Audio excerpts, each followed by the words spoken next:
I just got my self-employment taxes done.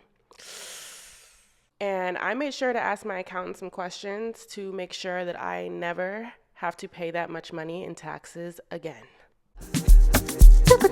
Money comes to me easily. Money comes to me fast. Hey, if you're new here, my name is Jazz Nicole, and I am on my personal road to financial freedom. And I have been an entrepreneur for 13 years. I've had little jobs here and there, a couple of them W-2s, a couple of them were tip-based jobs like waitressing. But the last 3 years, I have been pretty much full-time entrepreneur, self-employed. Now, there are a lot of slices in my pie. I am a big believer of multiple sources of income. And while I am grateful for so many pieces to my puzzle, it can make taxes very complicated. So today I'm going to be going over the long-awaited, highly requested video of taxes. What about taxes? Can you tell me about taxes? Everybody pays taxes, all right? So hopefully by the end of this video, you guys will have some clarity on how to navigate the tax world when you are self-employed and how to not give a lot of money to Uncle Sam. All right, so this is going to be for US-based people. I have no idea how the tax rules work in other countries. So let's go ahead and get into it. I got my laptop here, I got my microphone, and we are going to be going to the computer for some screen sharing for certain portions. This is going to be a very jam-packed video, so make sure that you have your notebooks ready. I have timestamps down on the screen and also in the description box, so be sure to jump to any chapter that is intriguing to you. But keep in mind, I am not a financial advisor. I am not a certified public accountant, tax accountant. I'm none of those things. I am just a woman navigating this world like you are with a little bit of experience under my belt, so I'm going to be speaking from that. So right now, my money is mainly earned from online sales, online ad revenue, online investments, and online side hustles. It can be categorized into those four main things. And I encourage you to try to categorize your revenue in that way as well. This is going to help you going forward when deciding on what type of LLC to set up, how to categorize your expenses, and so many different things. So first things first, you need to get an LLC. Not only does an LLC give you exclusive tax benefits, but it also protects you. Protects you as an entrepreneur, as a business owner, and as a just regular US citizen. If you decide to not get an LLC and you do all your business under your personal name, your personal social security number, you will not be able to take advantage of the LLC benefits. Now, you can very well start a business with just your social security number and your personal name, and everything is going to be under your name. And that is called a sole proprietor. So you can do that. I've done that for a couple years as well until I decided, okay, I'm actually missing out on a lot of different tax benefits and I'm not protecting myself properly. So ever since 2018, I've had an LLC. Now let's talk about the benefits and more so understanding what an LLC is and how you can get started with getting one. LLC stands for Limited Liability Company. And one of the biggest legal benefits of having an LLC is that now your business is liable for losses and lawsuits, not you. So if anybody sues you, anybody wants to make a claim against you, anything on the legal side of things, they're not suing you as your person. They're not suing me, Jazz Nicole. They're suing my business. And this protects your personal assets. So that's a big benefit on the legal side. I have had multiple LLCs over the years. Let me not say multiple, it's only been two. It's been two. I had one in Florida and I have one here in Georgia. And that one in Florida is what I created when I was selling hair. So I wanted to make sure that I was protecting my business and I was selling hair under that LLC. And the LLC name was associated with my hair company. My hair company at the time was Bohemian Queen Hair. So my LLC name was Bohemian Queen Hair LLC. I have since dissolved that business since I no longer sell hair anymore, and I have started a new LLC which incorporates all of my online sales and online ad revenue. And when I was getting my new LLC, one of the best pieces of advice that I got was when you are creating a name for your LLC, you want to make sure that the name is ambiguous. I think that would be like the right word.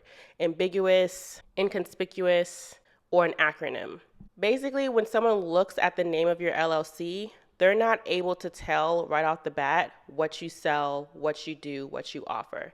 And what that does is allows you to use your LLC as an umbrella for many different things. You may have multiple things coming in at different times. You may have different seasons where your business is focusing on one thing and then another season where it's doing this. You may have side hustles here and there. And so you want to be able to put all that underneath your LLC. And it's going to not look right in the grand scheme of things. It's going to be hard to be able to deem some of your expenses as ordinary and necessary. We'll get into that in a little bit. If you have an LLC named Bohemian Queen Hair, but you're trying to get your Uber driving expenses written off underneath your Bohemian Queen Hair LLC. You see what I'm saying? So there may be a season where you need to be an Uber driver, but you don't want to get a whole new LLC for this season of your life. You want to be able to umbrella your different seasons, your different hustles, your different businesses, your different revenue streams underneath one LLC name if you can. If you absolutely can't, then you need to get multiple LLCs. For me, I have been able to umbrella a lot of my business ventures underneath my current LLC because it encompasses so many different things. Personally, I chose the acronym route for my LLC. So it's an acronym. You have no idea what it stands for unless you ask me. And that's how it should be. So for example, if you have a lash business and you want to set up your LLC, cool. Right now you're doing lashes, but 2 years from now, you may not still be doing lashes. Or maybe a year from now, you've moved on to brows or waxing or whatever. So instead of naming your LLC Queen Beauty Cat Eye, consider naming it QBCE LLC. So it stands for Queen Beauty Cat Eye, but nobody knows that unless they ask you directly. So yeah, just keep that tip in mind when you are looking to set up your LLC and are deciding on what name to go with. Not only does staying inconspicuous help you in the tax world, but it also helps you in the eyes of your customer. Because let's say that a year from now, using the same lash beauty example, Queen Beauty Cat Eye, let's say that a year from now, you got an opportunity to do a pop-up shop and you have t-shirts that you want to sell. And so you go to this pop-up shop with your t-shirts. It has nothing to do with lashes. It's something else you're passionate about. Maybe you got a manifestation t-shirt line. You got everything set up. People are getting their receipts from shopping with you at this pop-up shop. And at the bottom, it says Queen Beauty Cat Eye LLC. And they just bought a manifestation shirt or a candle. You see what I'm saying? It doesn't look professional in the eyes of the customer. So keep that in mind as well. And keep your umbrella wide with a non-specific name. Okay, now that you've decided that you are definitely going to get an LLC and you've chosen a name, now it's time to go ahead and incorporate your LLC. Incorporating your LLC is extremely easy to do. You can do it yourself, 100% yourself. You can go to your local tax office or whatever. As y'all can see, I don't do it myself, but because I'm struggling with where you even go. But there's some place you go in every state and they will either grant or deny you an LLC. So you can do it yourself. You do not have to go through an agency to get your LLC set up. However, every single time I've set up an LLC and every single year I renew my LLC, I go through an agency because it's so much easier and it's not that expensive. I have a lot of things that I do, and the last thing I want to do is deal with legal stuff. And personally, I don't want to mess anything up. So I go with an online agency. I tell them my information, answer a few questions, and within a day or two, I have my LLC incorporated. They send me all my documents. They keep me up to date with my annual renewals, making sure I'm compliant. They also act as a legal agent for you. It's a no-brainer. Go with an online agency. And the online agency that I use to incorporate my LLC, do my annual reports, renewals, and compliance is Busy. So I use Busy. This is what I've been using to incorporate my company. When they say it takes minutes, it literally takes minutes. So you can choose what type of entity you want, and then where you live, start my business. Let's just pretend I was about to start it. So you can get started with the LLC for free, or you can do a gold package, which includes some more, and then you can do a package which includes even more things, and they let you know what is included in all the packages. But you can get started for free and just have to pay state filing fees. No matter where you go, you're going to have to pay a state filing fee. They're super fast. Your first year, you have a free registered agent. So just in case anything goes wrong, your agent will be the one representing you. It's kind of like a legal team on your side to handle all the back end stuff for you. So you don't have to worry about that stuff with your business. And then you also get free compliance reminders. So yeah, if you're looking to get started with your LLC, I definitely recommend them. They are who I've been using. I will put a link down to their current offer down below, and I will try to see if I can find a coupon code for you guys. Be sure to check out the link down in the description box below. Another thing that is going to save you a lot of headache in the future is make sure that you use a business address that is not your actual address. For a minute there, I was using my real address as my business address because I work from home. I do business online and I don't have a physical address. I don't have a storefront. I don't have a brick and mortar business. So it seemed like that was my only option. No. Not only is that bad for safety concerns because your LLC is public. Your LLC is public information. So anyone can look up your LLC and then boom, see where you live. So that's a no, especially if you are a public figure or if you got enemies. Okay. You need an official business address for certain services and products as well, depending on type of business you do. I've run into this issue when I've had drop shipping businesses. They want me to use an address that's not my address because it's going to be going on customer receipts for customers to mail returns back to me if they didn't have a mail return center.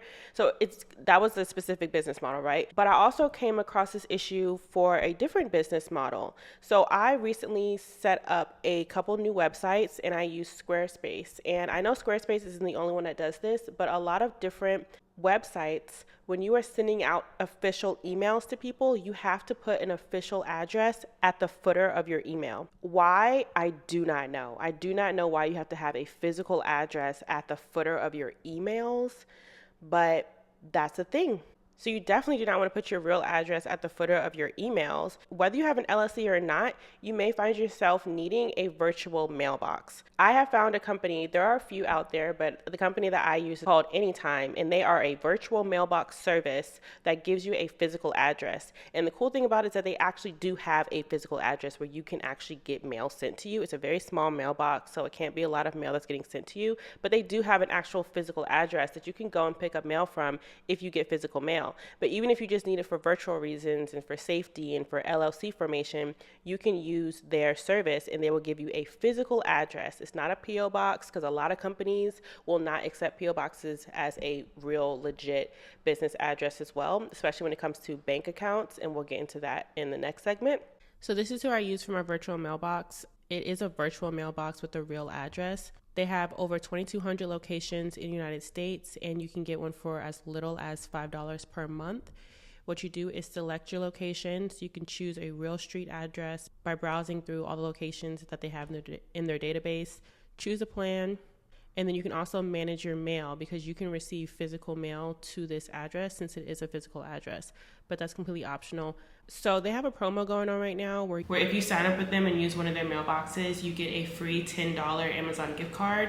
So I will put that link down in the description box below for anyone that is looking for an address to use for their business. All right, now let's talk about establishing a bank account. So at this point, you should have your LLC set up. Let's talk about getting a bank account for your business. Now, it is very important that you separate your business account from your personal account for so many reasons. You need to keep separate books to avoid commingling. Commingling is a big word in the business world. That is when you are mixing your business funds with your personal funds, and that makes the IRS confused. And one thing about the IRS is if you confuse them, you're just automatically going to be guilty. So if they find out that you're commingling, all the business is going to be personal, all the personal is going to be business. They're just going to mix it in with one. They don't do the mixing and mingling stuff. You pick a side. So you need to have a business bank account. Now, how you open a business bank account is actually very simple. You would think it would be difficult, but it's actually not. And as a matter of fact, the bank that you currently use for your personal finances, they probably do have a business bank account option. So you can go to your primary bank and ask them whether you have Chase, Wells Fargo, Bank of America, like the major banks, they have a business side. And so since you already are established with them on the personal side, it could be easier and faster and more convenient for you to just go ahead and get in with them. But there are a ton of options out there, and you may want to shop around because you can be getting some really good deals as far as deposit bonuses, APY, reward programs, and points. So your personal bank may not be the best option for you, but it just may be a convenient option for you. When getting a bank account, they're going to ask you for three things. They're going to ask you for your article of incorporation, which is basically showing that your LLC is up and running and in good standing. They're going to ask you for your tax identification number / your EIN, which is basically your business's social security number. And they're going to ask you for personal identification that shows that you own the business or have ownership in the business and can legally open up a bank account underneath this business name. So how I mentioned before that I use Busy to set up my LLC, it's very easy for me to go into my Busy account and see all of my articles and all of my forms. So I just take it, download it, print it. If the bank has a physical location, or send it in electronically, it's all right there. I have everything I need to be able to apply for a business bank account. Now this year, I was actually looking for another business bank account. I am setting up a new business this year in a different category, and I want it to be separate from the current LLC that I have. So I want to go ahead and also separate my business bank accounts. I'm trying to avoid commingling in all aspects. And so my main focus was looking for a business bank account that's going to give me deposit bonus, new user, new sign up, new customer bonus. And I found a couple along the way that give really good bonuses if you are looking for a new business bank account that are active right now. So I will put those links in the description box below. But I also found a great personal bank account bonus that I just have to mention to y'all. So this amazing SoFi deal is what I came across when I was looking for a business checking account. And I went ahead and I signed up for a personal checking account because this deal is so good. They have a checking and savings account. I got both of them. And when you sign up, you can get up to $300 when you direct deposit money with them. Me, I love a sign-up bonus. Okay, I love a sign-up bonus. So I went ahead and took advantage of that. And they also have so many great offers. Pay no account fees, get paid up to 2 days earlier, 4.6% APY on your savings account, which is unheard of for a personal savings account. No overdraft fees, and the app is super user-friendly. So if you're watching this on your phone, be sure to check out the description box. I will put a link down to their app where you can sign up and get this sign up bonus because this is a great sign up bonus. Now let's talk about business credit very quickly. I'm going to touch on this just a little bit. I am not a credit expert. I'm going to repeat, I am not a credit expert. However, I do want to touch on business credit. Now, while you are getting your business account set up, you may want to look into also applying for a business credit card. There are so many advantages of having a business credit card. And again, there are so many out there. You're going to have to do your research on this one. But your business credit is separate from your personal credit. So even if your personal credit is less than favorable, you would be surprised at how much credit you can get on the business side of things because they are completely separate. Again, another benefit of having an LLC, you get to separate yourself. It's like you have a business side of you and then you have a personal side of you, and they don't mix. They're completely separate. Some of the advantages of having a business credit card are you get higher credit limits. Do with that information as you will. Also be responsible with that. Tracking your business expenses becomes even more easy because you have it all in your credit card statements. And having a business credit card allows you to boost your business credit score, which can allow you to get higher limits and better business loans. And I will put some links down to some amazing business credit card offers that I have found when doing my research for this video. Now let's talk about building credit history. Building your credit history, again, is separate from your personal credit. Now, a lot of people think, oh, I got a business credit card, I'm building my credit history right now. No. And I wish somebody would have told me this. No one told me this. You have to sign up with a specific company in order for your business credit to start and then start getting established and getting tracked, and you get a business credit number and all of that. And that is Dun & Bradstreet. They call it a DUNS number, DUNS number for short, or you may hear it called a D&B number. But think of the D&B number, the DUNS number, as the Experian TransUnion for business credit. So you will need to sign up for a DUNS number through Dun's official website. So this is the website that I was mentioning that you need to go to and sign up with them in order to get your DUNS number. Now your DUNS number is, again, your business credit. So this is Dun & Bradstreet, and it's just dnb.com. And you're going to click on Dun's Brown number, get a DUNS number. And this is free. You get a free DUNS number with your business. Here's how to claim it. So you basically apply by showing that you have a business, filling out and answering the questions. And then within 30 business days, you will get a DUNS number, which is, again, your business credit. And then you can start building your business credit. Hey y'all, do you need some extra money now? I would guess 90% of us would say yes. Maybe you're a student, maybe you're a stay-at-home mom, maybe you have a 9-to-5, but you want a way to make extra money on the evenings and weekends. Or maybe you're on a mission to build your passive income streams. You're realizing it takes some time, but you need money now. Regardless of why you're seeking extra money, you are not alone, and I have a solution for you. Introducing my new PDF, Side Money Mastery, which is your ultimate guide for high-paying side gigs to supplement your income.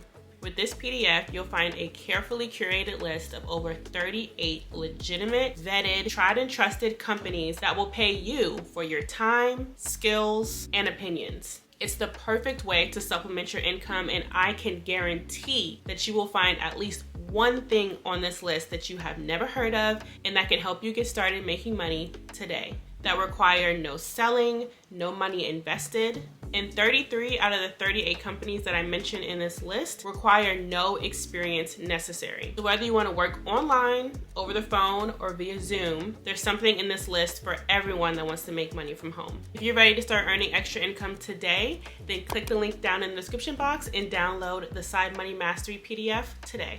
All right, let's touch a little bit more on navigating the taxes as a self-employed entrepreneur. You need to understand your tax obligations as a self-employed person, and now you have an LLC under your belt, so you have even more responsibility in the IRS's eyes. Now, the overall tax deadline is the same as everyone else, the April 15th deadline for you to file your yearly taxes. However, a lot of self-employed people do quarterly taxes, and I've always done yearly. However, when I went to my tax accountant this year, she actually told me straight up, hey, you know you've been paying a $1,200 fee every single year because you don't do quarterly taxes. I'm like, girl, show me. So she showed me. So apparently, self-employed individuals are getting penalized every year for not doing quarterly taxes. Uncle Sam wants his money. It's my money and I want it now, okay? He wants his money every quarter. So honestly, it's going to be up to you as far as which one makes the most sense for you. Because if you have an expensive accountant and your accountant charges $400 every time you see her or him, doing that 4 times a year is $1,600. Whereas if you didn't see her 4 times a year, you would only be paying that $1,200 fee. So you're going to have to do the math and see what makes a lot of sense for you. But there is a penalty for not doing quarterly taxes. So I always wondered, why do a lot of self-employed people do quarterly taxes? Like, that's something that I don't want to do every quarter. I just want to go one time a year and get it done. Like, I don't want to go every quarter. That is stressful to me. Like, I don't want to do that. But I know on the flip side, some people may find it peaceful to go ahead and get it out the way every quarter and pay that money and be done with it. So I can see both sides. But now I really understand why a lot of self-employed people decide to go the quarterly tax route, because they don't get that fee. All right, we are coming to a close here somewhat. I have 2 more chapters that I want to touch on as far as taxes. And the next chapter is really important. This is the one that's going to either make you or break you as a taxpayer. And that is making sure that you're maximizing your deductions and write-offs.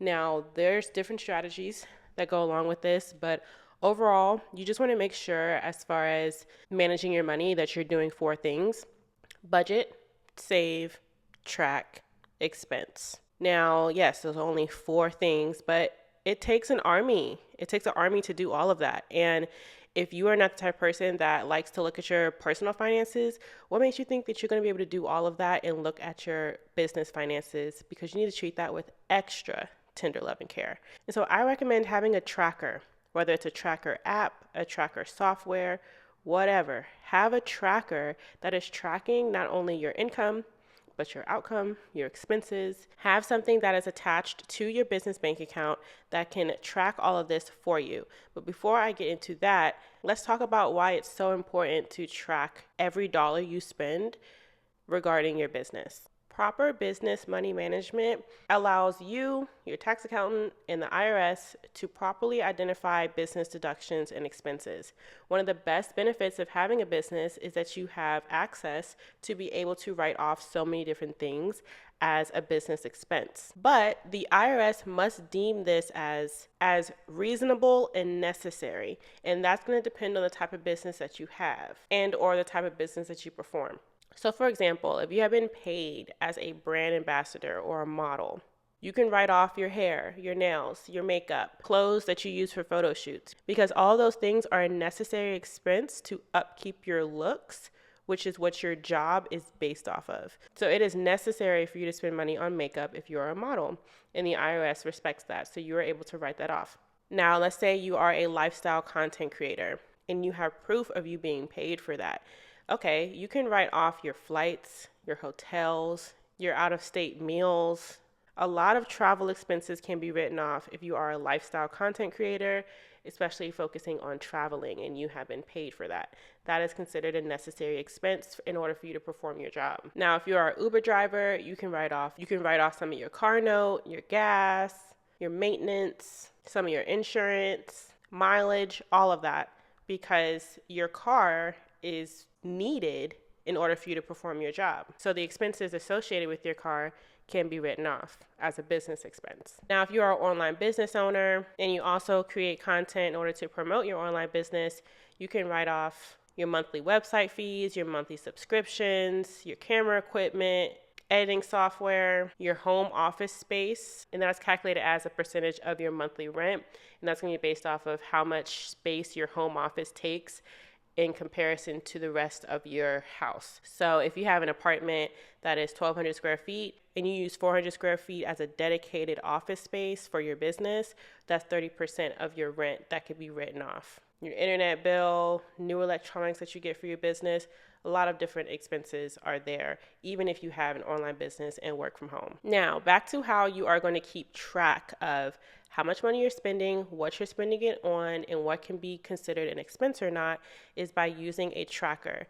Using a tracker is going to automatically do this for you and save you so much headache come tax time. Keeper Tax has been such an amazing app, y'all. I love this app. It is not the cheapest. I'm going to just go ahead and tell y'all right now, it's not the cheapest. It's $20 a month, but I think it's worth it. It's an expense, so you can write this off. Okay, you can write this off. And I really love this app. You can try it for free. They have a free trial. It does expense tracking, write-off detection, tax filing for you also. Tax pros on standby to answer your questions. AI-powered write-off detection. So this is connected to my bank account. So anything that I'm swiping, anything that's getting deducted, anything that's getting deposited, Keeper Tax will send me a notification saying, hey, is this an expense? Or it'll categorize it for me, all of that. And you can also go ahead and say, yes, this is always going to be an expense, or no, ask me every time. So eventually it can become super automated. Like as you can see on the screen here, it's kind of showing you the two options there.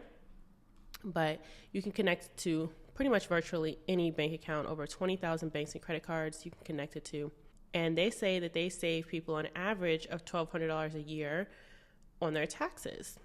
I love that you can ask questions. I have tried this out before. It does work. It's very accurate as well. And yeah, it is a little pricey, but I do think that it's worth it. I know there's other options out there, but I have tried those other options, and how this section on their website says $1 million plus, choose Keeper versus others. I don't know why I decided to cancel my other ones, but I did choose to keep Keeper. So they're not lying about this. For some reason, Keeper just keeps, no pun intended, Keeper keeps everything simple and easy. And the other ones were a little bit too much, a little bit too hands-on, didn't ask me too many questions. I want a lot of this to be done for me. And I find that Keeper does that. So I definitely recommend Keeper Tax to keep all of your information in one place, all of your expenses in one place. It totals it up for the year. Like for the year, I'm already at $9,000 in expenses, according to Keeper. So yeah, I'm gonna keep using Keeper and keep getting that total up, you know? And I'll put the link to them in the description box below. Now, let's talk about something real quick, which may be a little bit taboo, but it's worth mentioning because nobody talks about it because they're afraid to talk about it. But you need to keep this in mind when it comes to maximizing your deductions as a self-employed entrepreneur. Maximizing your deductions is great for getting your tax bill decreased. No one wants to pay tens of thousands of dollars to Uncle Sam. No one wants to do it, right? However, in America, if you want to buy a home in the future, or get approved for a large business loan, or get a physical location for your business, big purchases or big loans, you're going to need to show them that you've made a good amount of money with your business. And if you are expensing and deducting everything, it looks like you made no money. You see the issue there. So Let's just do some quick, simple math. This is not exact, but let's say that your business brought in $100,000 in profit, and that could be shown on your bank statements. You had $100,000 worth of deposits to your bank account for the year.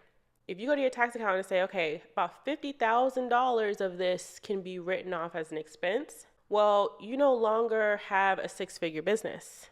You have a $50,000 business. You wrote off $50,000 as an expense. That does not count as your profit. A $50,000 business is still good, but it's not a $100,000 business. So keep in mind how your business is appearing to be profitable. If you're writing off every dime, your business is not going to appear to be as profitable as you may need it to be in order to get approved for big purchases or big loans in the future. Because those big purchases and big loans don't just look at your bank statements, they look at your tax returns. Now, the last point I want to touch on is the difference between hiring a tax professional versus DIY tax preparation. Again, I can speak on this because I've done both. The first few years of my business, I did my own taxes. Wasn't that bad. I'm a numbers person. Y'all know I also trade stocks and stuff. So I'm a numbers person. And honestly, when I was in college, I kept switching my major to accounting because I'm that much of a numbers person. Math was my strongest subject. So it wasn't a thing for me to do my own taxes. When I started making bigger money, I felt like I needed to go to a tax accountant to see if I was missing anything, making sure I was crossing all my T's and dotting my I's, just trying to be safe. But the last few years, I have been going to a tax professional. It's been two different women. Both of them do specialize in self-employment taxes, and they charge some money for their services, as they should. Be prepared to pay your tax accountant. But if you don't want to deal with the numbers, you don't want to deal with messing anything up potentially, and you want to make sure that you're getting everything done correctly, then it's 100% worth it to find a good tax professional. But if you are going to go to a tax professional, I do think that it is 100% necessary to make sure you're getting someone that specializes in LLCs and self-employment and entrepreneurship. If you're going to go to someone, make sure you're going to the right person. All right, and that pretty much wraps it up. Thank y'all for joining me today in this pretty lengthy but hopefully informative video. If you have any other questions, please leave them down in the comment section below. Like I said earlier in the video, this has been highly requested ever since I started sharing my entrepreneurship journey online. This is like the number one thing people want to know is taxes. So I hope that this video answered the questions that you guys had about it. Remember, I am here to help and to share my knowledge and my experience, but I am not a tax professional. I am not an accountant. So anything that I'm saying, take it to your own tax accountant and verify any of the information that you heard today. If you like this video, make sure you give it a thumbs up, and I will see you guys in my next one. Bye. Money comes to me fast. Money loves my company. When money comes, it lasts.